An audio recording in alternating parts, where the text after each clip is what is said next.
You're listening to CFRC 101.9 FM, broadcasting from Kingston, Ontario since 1922.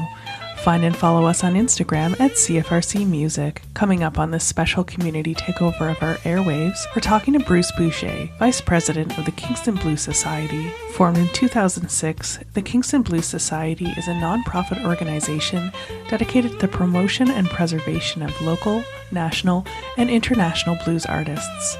Celebrating their 20th anniversary this May, KBS continues to bring the best in blues to the Greater Kingston Community. In addition to their year-round programming, KBS has presented a tribute to the Limestone Blues Festival Weekend for the past 2 years, with Year 3 plans well underway. The mini-festival takes place in August over 3 days and features many local, national, and international artists. You're listening to CFRC 101.9 FM, and coming up on the special community takeover of our airwaves, we have Bruce Boucher from the Kingston Blues Society. Bruce, welcome to the program. Thank you for having me. So, Bruce, can you tell me a little bit about the history of the Kingston Blues Society? It's a significant history and a significant anniversary this year. Yeah, we're coming up on our 20th year this year, which we'll be celebrating with a show at the end of May featuring one of Canada's premier bluesman named Jack de Kaiser. And Jack was the very first artist we had in for our very first show back in 2006. So the Blues Society started in 2006. It was formed by a group of 5 people, myself, my wife, another couple that we had met through our daughters went to school together, and they had a shared interest in music, and it was them and another woman who was looking to do it on her own, Deanna McDonald. So the 5 of us formed the Kingston Blues Society as a nonprofit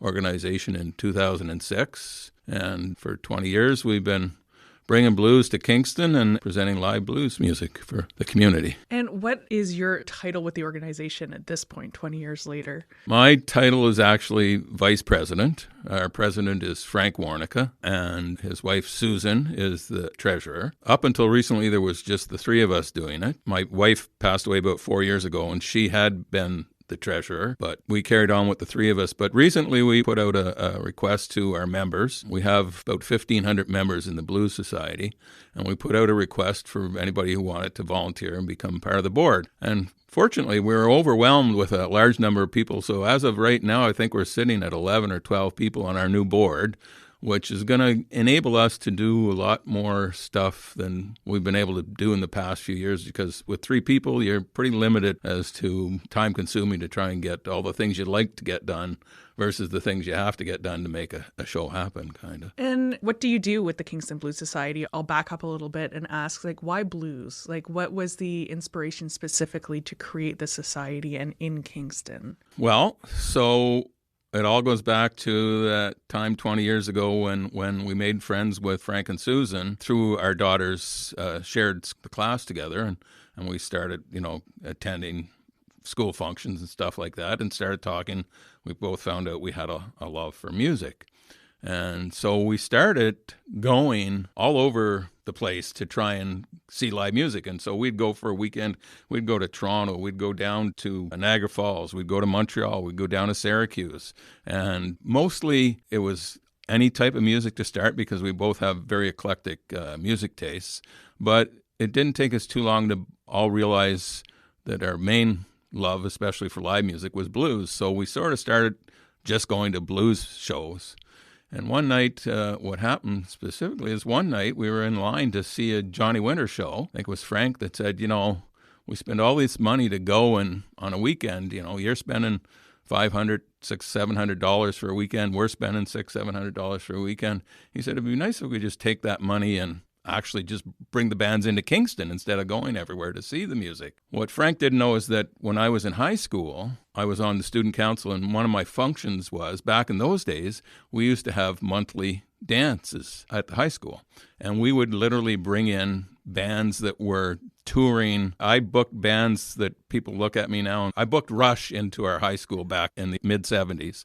I booked Stampeders. I booked Lighthouse, Susie Quattro. There was just so many of them. So when Frank said that, I said, oh, it's very easy. I said, I can book bands, bring them into Kingston, no problem. So we sat down, we started to, develop how it was all going to work, and we ended up having our first show featuring Jack the Kaiser at the Legion on Montreal Street. And we sold out, and we've been going ever since with that. So you're mainly stationed out of the RCHA Club now. Yes. Yeah, there's a bit of a story behind that one as well. When we started out the Legion on Montreal Street, we did some shows there.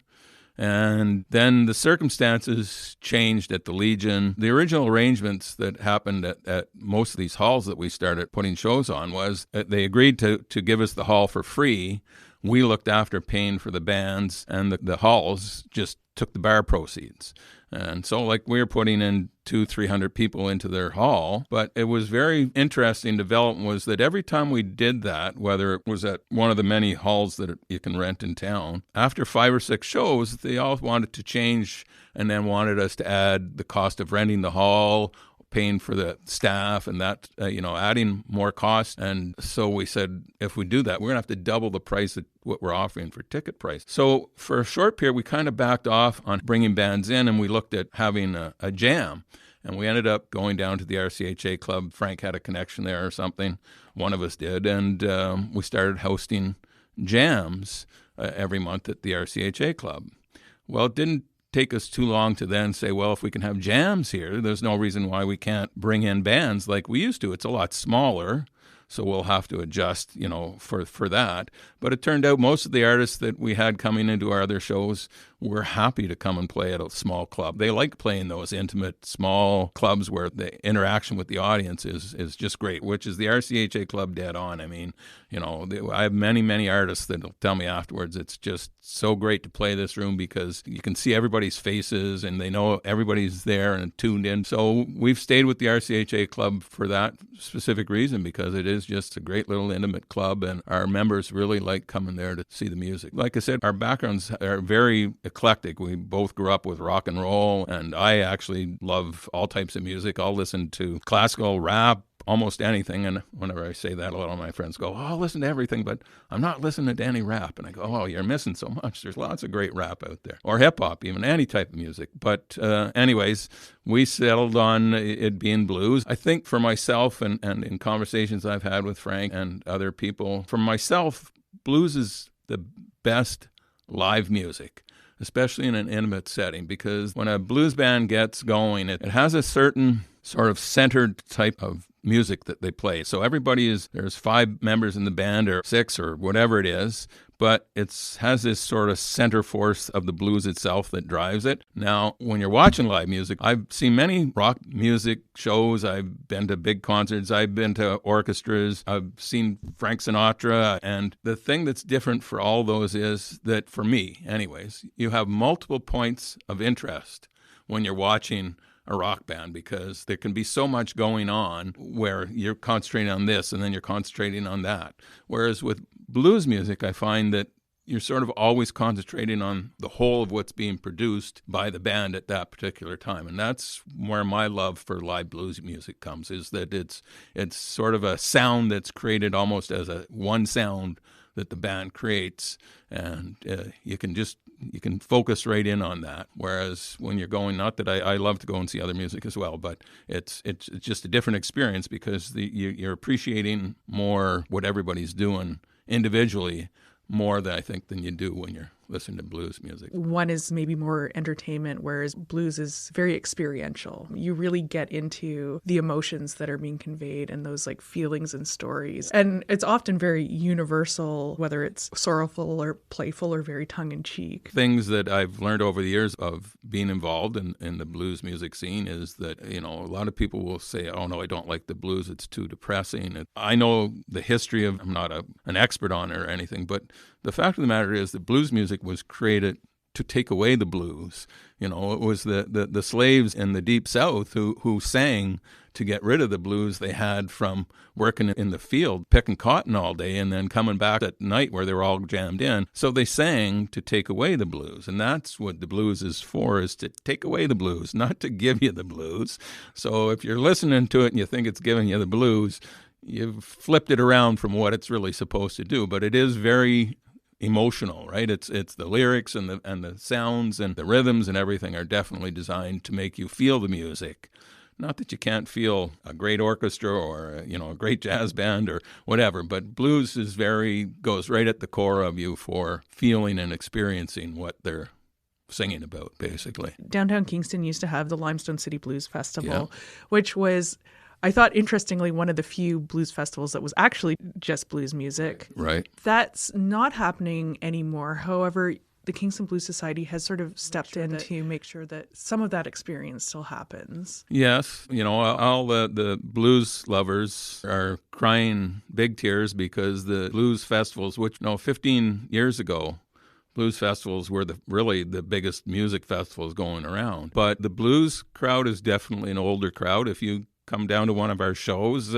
you're not going to see too many Queen students there, although there's a few sometimes, or even, people in their 20s or 30s. It hasn't taken over with that crowd. So the blues festival attendance, and I know this from talking to the Limestone people and to some other people involved in the Kitchener and other festivals, attendance has definitely gone down, especially since COVID. And so they're looking at trying to attract a younger crowd. So the new festival that's coming in, they've moved it into September when the Queen students will be here, and they've targeted an audience that'll draw those younger people into the festival, which I understand. It's a good idea. But at the same time, there's still lots of blues people around, and unfortunately, there's fewer and fewer festivals. But we wanted to try and keep something going, so on a much smaller scale than what the Limestone was. And the Limestone was a great blues festival. The Downtown Business Association always brought in incredible talent, and it was a great setup with the main stages and all the bars participating downtown. So it was always a weekend full of blues music, and we can't recreate that, of course. We don't have the budget, that type of thing. But what we've done is we've sort of tried to make 3 days worth of blues that we'll put on and host, and it's going to be our 3rd year this year. And because of the new festival, we tried to keep it at the same dates as the Limestone was, but this year, besides the new music festival in September, they're also doing the Tragically Hip tribute, which is on the same weekend that they used to have the Limestone Festival. So we've had to move our little mini festival up this year to August 27th, 28th, and 29th. But we will have live music. Thursday night, we have 4 bands downtown at the RCHA Club. And Friday night, I have a headliner, one of Canada's premier, Diana Brathwaite and Chris Whiteley. And Diana is a Lifetime Achievement Award for blues music in Canada. She's one of Canada's great female blues artists with an incredible history going back. Family was involved with the whole Underground Railroad of bringing slaves out of the States into Canada. She's our Friday night headliner. And then we have a band out of Memphis, Tennessee called Ghost Town Blues Band, who also won the International Award for the Best Blues Artist, 5, 6, 7 years ago. So on Friday, we'll have them. We'll have an opener, a local opener, and we'll also have a TGIF Friday afternoon. Saturday, we've been fortunate enough to have the Downtown Business Association continue to help us a little bit and provide us with an outdoor stage on Saturday afternoon. We think that's going to happen again this year. So on Saturday afternoon, we'll have bands in Confed Park in front of City Hall, which is completely free. And then Saturday night, there'll be Ghost Town with an opening band, but we're also adding a TGIS. Thank God it's Saturday on Saturday afternoon. So there'll be music pretty much from Thursday night until the end of Saturday. We're going to have basically live blues music. We are looking at trying to get some other bars involved, but last year we tried, it wasn't too successful. We've got a few more ideas that we haven't been able to iron them out yet, but we're hoping that we'll get a couple of more bars also involved, and they'll have some that weekend as well downtown. Not a small undertaking. That's a lot of entertainment. It's a lot for us, especially like I said, when there was only the 3 of us, and it was only a month or 2 months ago that we ended up expanding. So we're dishing out a lot of those responsibilities now. So this is going to be a little bit better, and it's going to allow us to concentrate on some of the other things, like possibly bringing in other bars and things like that. One of the things that we're trying to target that we haven't the last 2 years is to try and get some sort of sponsorship, because everything we do is based on our ticket sales. So whatever we bring in ticket sales is used to pay the entertainment that we bring in. So that gets harder, because in the past with the Limestone Festival, you could buy a bracelet and you could just go around to the different places. Unfortunately, because we're the ones paying the bands strictly out of what we can intake, we have to charge each night for each show. But we've got a couple of people working on getting some sponsors, and if we do that, that's where we're hoping we can start to involve some of the other bars without them having to take the financial risk and start to expand it, basically, is what we'd like to do. We're never going to get back to what the Limestone Festival was, but we'd like to try and be a larger downtown type of event. Yeah, if there's minimal investment involved for the bars, you have an opportunity to sell them on the idea, right?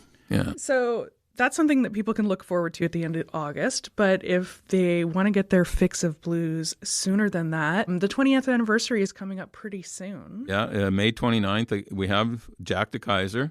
He's a multiple Juno Award winner, 7, 8, maybe even 9 Maple Blues Awards, which is the Canadian National Blues Awards. They were called Maple Blues Awards. They just switched it this year, and it's now been renamed the Canadian Blues Music Awards. I would say he's like the godfather of Canadian blues. He is certainly a spectacular entertainer, incredible guitar player. That show we have on May 29th is already sold out. Okay. So if you're listening, we're sorry. Yeah. Now, I will say this far in advance, we often do get cancellations. You can always go to our webpage and email me from there and ask. All our tickets for all our shows are available by e-transfer or at the RCHA Club, and then we also have an Eventbrite for them. So Jack is our show for May. We generally try and do one show every month. Sometimes in the summertime, we tack a couple extra shows on because that's when so many bands are touring cross country and cross province. So that I get asked this question sometimes because we do get some pretty amazing bands in we've had over the years. I've had Daddy Mac from Memphis, who the Rolling Stones used to go and sit in with. Had John Primer, who's a Chicago blues legend. I've had bands from Europe. Thorbjorn Rasgar is one of the biggest names in Europe. And people will ask me, how do you get these guys and get them to come and play at this little club for 80 people for $30 a ticket or whatever it is, and sometimes it's a little more, sometimes a little less. And I said, well, it's really simple. When the band is touring and they have a gig in Montreal on Thursday night and they have a gig in Toronto on Saturday night, they can sit in a hotel room on Friday night and do nothing and then have to pay for their own hotel rooms and their own meals and everything.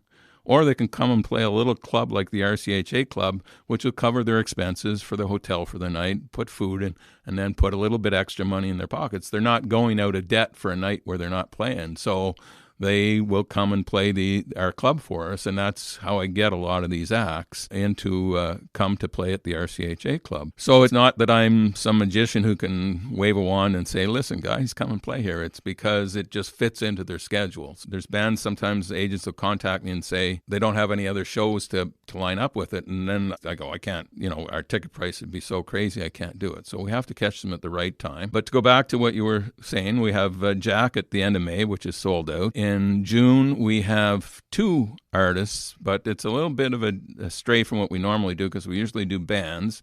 But 2 of the biggest names in Canadian blues is Morgan Davis, who's also a multiple Maple Blues Award winner, Juno Award winner, but he's a solo artist. And we usually concentrate more on bands, but when we get the opportunity to bring somebody like Morgan in, we will jump at that opportunity. And it just happened that we have Morgan, and then I got the chance to bring in another gentleman named Al Lerman, who's also again a Juno Award winner and multiple Maple Blues Award winner. He was one of the founding members of a band called Fathead, which was a big Canadian blues band for a long time. But he's been solo for quite a few years, also Juno Award for his solo work. So we have Al and we have Morgan in June. July, I have a gentleman out of Ottawa called Tony D, and Tony was part of probably the biggest Canadian blues band right at the moment called Monkey Junk. And Tony has his own band as well when he's not playing with them. So I have Tony coming in July. Then before our festival at the end of August, on August 8th, I think it is, I have a band from Chicago who, again, they're playing at the Donnacona Festival in Quebec.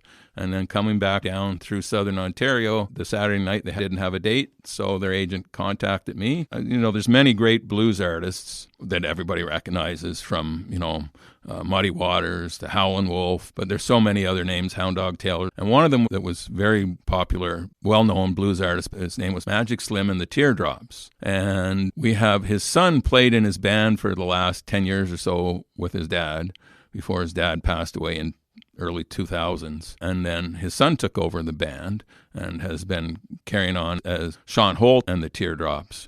So I happened to get the opportunity to bring him in because he was touring through. So I have Sean Holt and the Teardrops on August 8th at the club as well, out of Chicago. If you like real, true Chicago blues, which is a particular style of blues. Well, Movie Sinners probably has introduced some people to it. Yes. That was I had no idea what the movie was about. Yeah. So I'm watching this movie and I'm loving it, going, man, it's just treating the blues with great appreciation and everything. And I'm going along and thinking this is all about blues and the history of blues. And then that 180-degree turn about halfway through, I went, what happened? It's a very interesting little movie, basically. But if you like the blues and you like something more than the blues, then I don't want to ruin it for anybody, but, check out Sinners. It's an interesting movie. So I wonder sometimes with things like that, what the resurgence or what the renewed interest in a genre like blues can be from a popular movie like that. Yeah. So you're busy, yes. Lots of activity. And obviously, there's interest. You're doing monthly shows. You've got these big names coming in to this small club. You've expanded your membership significantly. If people want to keep in touch with you, you have a website. Yep, www.kingstonbluessociety.ca, and I keep it current. It's always up to date. The day one show ends, I put up the information about the next show, plus there's always listings of all the shows that I just mentioned are on there.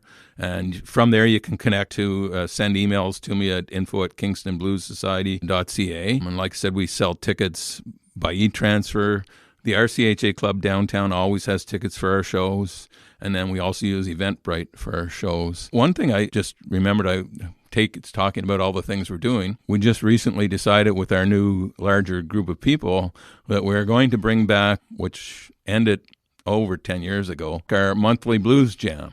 So I can't remember whether it's the first Thursday in June or the second Thursday in June, but we're going to have a return of the monthly blues jam. So any of the listeners out there who happen to be musicians and specifically have an interest in blues, you're welcome to come down and join in. We have Jeff Dunn from a great local blues band, Hellhound Trail, who will be playing at Homegrown Festival in downtown Kingston, which is a great festival for all sorts of music, including the blues. Jeff will be hosting our new jam, and he's got a bunch of great local musicians who are going to be the host band there for him, and then we're going to open the floor to anybody who wants to jump in and join up for that jam. So we're excited about that because it's been a while, and it's going to be good to have a spot for local blues artists to come down and get a chance to play. I wonder, you're a nonprofit. Are there other ways that people can support you? Can people make donations? Can they volunteer? Yeah, we're always open to people who make donations. And we do have members who've been longtime members. We had one member who made a significant financial contribution for the anniversary show coming up. So it does happen. We're always open to that. Our biggest challenge really that we've identified in the last while is trying to find sponsorship from some of the local businesses, and so we're going to continue to do that. Joining and becoming a member is another great way. Coming out to the shows is really the biggest one where we generate most of our revenue from, but we're not a revenue-driven institution, corporation, whatever. We don't pay ourselves. We've never taken a penny, any of us, out of the Blues Society. Everything gets there to pay the bands. Musicians, not just in blues, unless they're interviewing you on ET TV or whatever. Most musicians, they'll try and make it as a living, but they never make it to be famous. So we try and pay those musicians as much as we can for every single show that we bring them in. We have a straight philosophy. Bands, especially ones that have played for me many times, know that basically they're going to get paid whatever the door is times the number of people we put in the seats, minus sometimes they might want a sound tech, so maybe they'll have to pay for a sound tech. We don't generate money for ourselves. Sometimes if we have to for advertising costs and things like that, knock that off the top of it. But basically, we operate with a very small capital, and we always are sort of taking that risk that if we don't have a successful show, we may end up having to deal with it out of our own situation. Never has happened in 20 years of doing it, but it's always that possibility there. So yeah, people can make contributions by donations. They can buy memberships.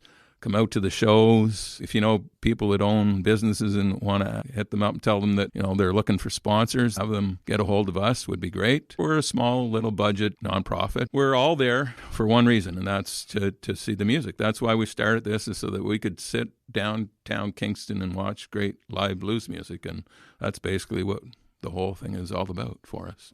If someone's listening and they've never been and they're maybe intimidated about the idea of going to a show, can you let them know, what can they expect from the club, from the audience, from the performers? So it's the RCHA Club, which is downtown. A lot of people don't even know it exists. It doesn't just do blues music. RCHA Club has live music 6, maybe even 7 nights a week, maybe not Sundays, although I know they will do Sundays if there's an artist or somebody that wants to come in and play.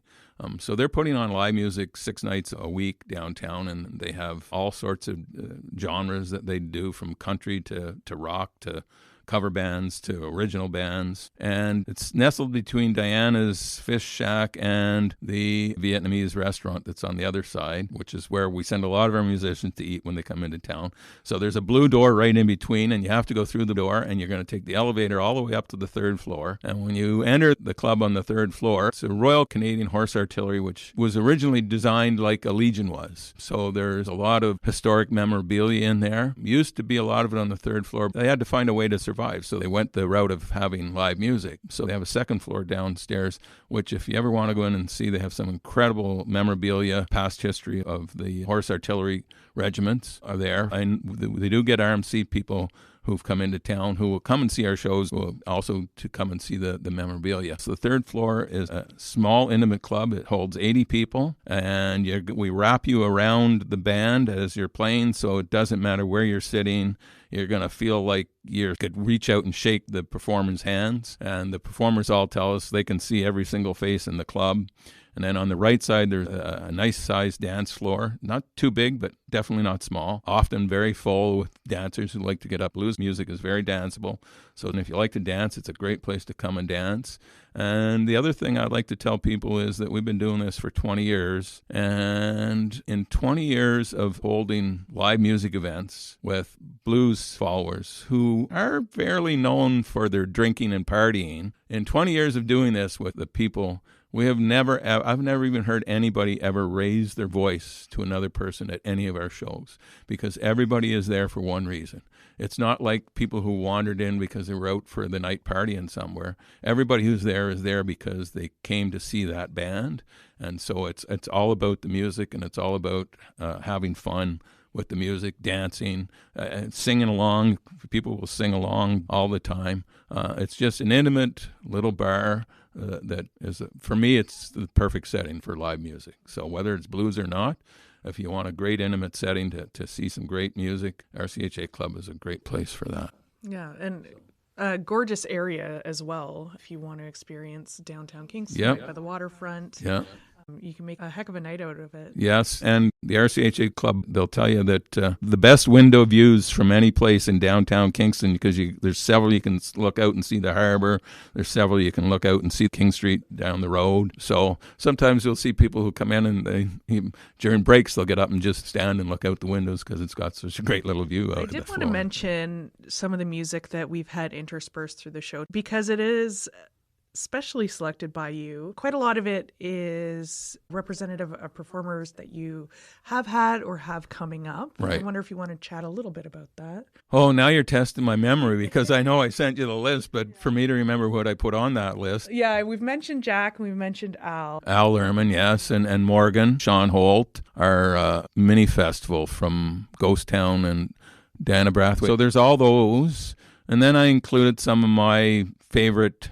And for me, people ask all the time what my favorite is, and I always say my favorite is whatever day it is. Could be entirely different the next day or 2 weeks later. It's my favorite list would be so big. Again, that applies to all types of music. So I think I know I put some Hound Dog Taylor in there, and of course some of the well-knowns like Howlin' Wolf and Etta James. I think it's interesting for people who maybe are only familiar with the big names to see that there is such an active blues musicianship in Canada. Yes, people don't realize how rich and big our blues community is in Canada. And, like Jack just released, I think it's his 10th or 11th, maybe even 12th album. And all these other artists that I mentioned, they're all have 5-6 albums that they've released in the last 10, 15 years. So they're highly productive. It's not somebody in Halifax has got a band that everybody in Halifax knows, but nobody else does. If you follow the blues, you'll know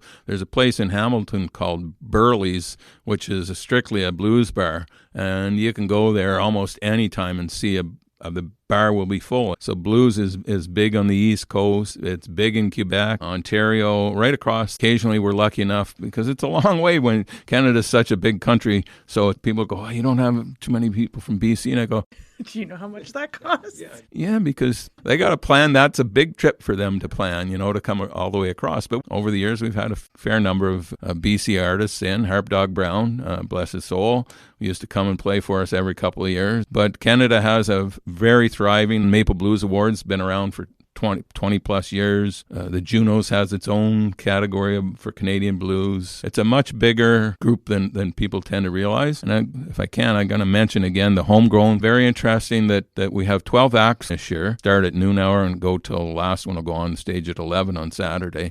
But in there we have 4 young Kingston musicians, all under 30. One of them's 16 years old, I believe, who are going to come down and do a set of blues music. So I was really excited about that, to see that we have 4 young people coming in and doing some blues music down there. So all you blues fans that are out there, you want to see what the young kids who are into the blues, this is your chance to come down and see them. And speaking to that, we chatted a little bit before we started recording, and I was saying, I think that the blues component of Homegrown is the longest slot, which I think speaks to the interest in it. I don't think any other programming is 12 hours long. No, I don't think there's anybody that's as long, but there are some places that do have, 8 to 10 acts. Another interesting part of that is that Kingston has so many great musicians in so many different genres, and you can go out on any given night. I was out last weekend or the weekend before and went to the Toucan and saw, I think, out of all these bands that are playing rock music and whatever,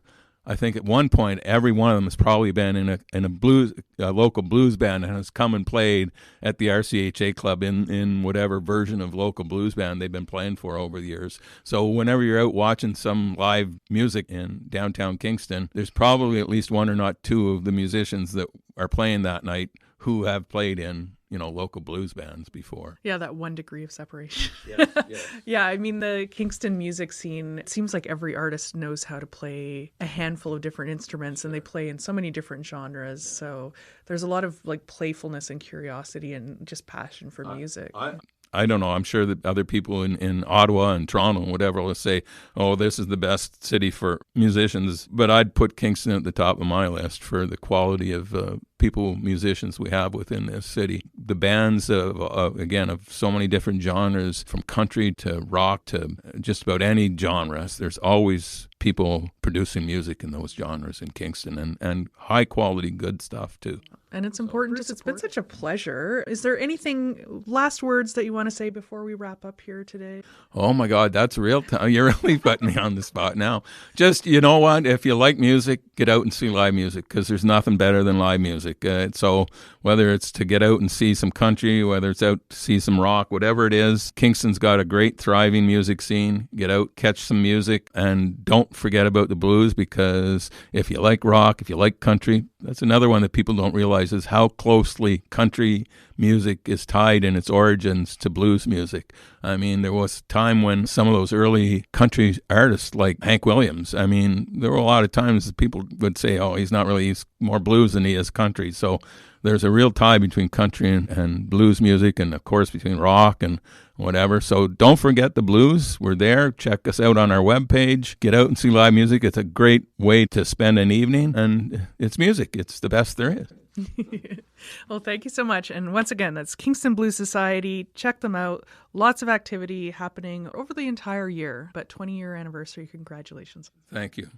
Sign up now to take over CFRC's airwaves yourself. CFRC 101.9 FM invites all Queen's University student groups and Kingston community organizations to take over our airwaves. Join us on air for an hour to talk about your student group or community organization, and also present your own playlist of fun music chosen by your team. This is a great opportunity to talk about what your group does, how others can get involved or provide support, any big events your group has coming up, and how to keep up with the latest news about your group. Apply by visiting cfrc.ca/contact and selecting Apply for a Club Community Takeover. This project is made possible through the generous support of the Community Radio Fund of Canada's Radiometres program.